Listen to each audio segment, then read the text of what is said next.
Today we're going to cover Genesis chapter 34. And this is something I probably could have said a while ago, but I'm going to say it today before reading this chapter. Some of the chapters in the Bible aren't necessarily kid-friendly. The Bible doesn't be that way to sensationalize or anything like that, but it accurately records bad behavior from people. It doesn't whitewash us, and this is one of those chapters that some of the content isn't that nice in it, but it's accurately recording an account and what happened, and just showing our need for a Savior, really, is what's going on here. Genesis chapter 34.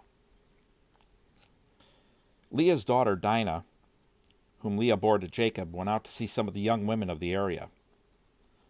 When Shechem, son of Hamor the Hivite, who was the region's chieftain, saw her, he took her and raped her. He became infatuated with Jacob's daughter Dinah. He loved the young girl and spoke tenderly to her. "Get me this girl as a wife," he told his father.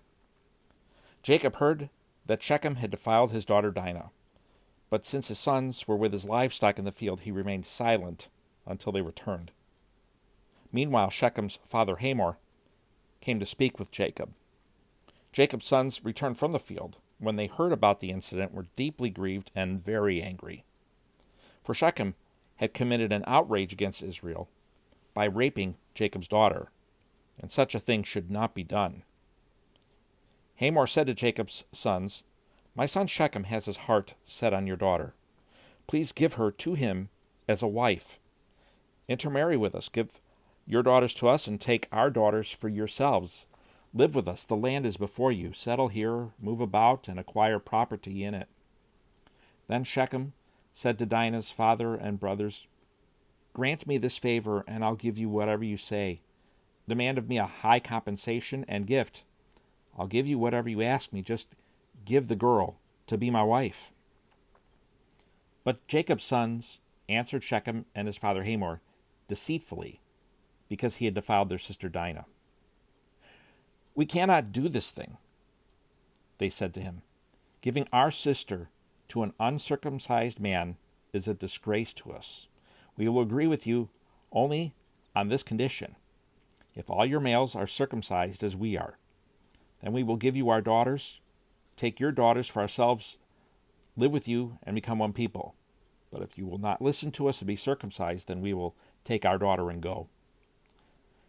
Their words seemed good to Hamor and his son Shechem. The young man did not delay doing this, because he was delighted with Jacob's daughter.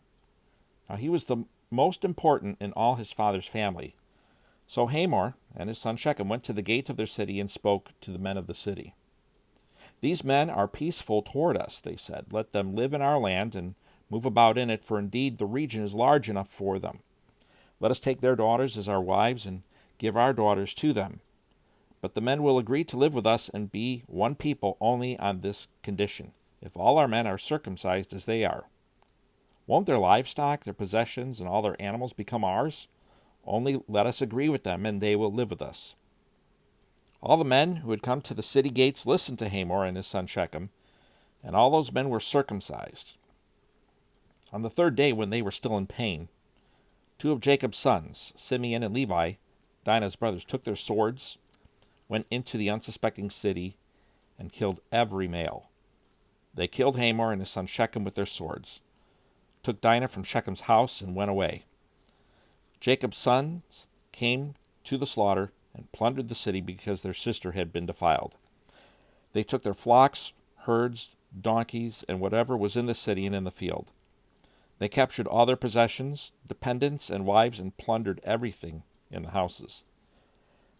Then Jacob said to Simeon and Levi, "You have brought trouble on me, making me odious to the inhabitants of the land, the Canaanites and the Perizzites.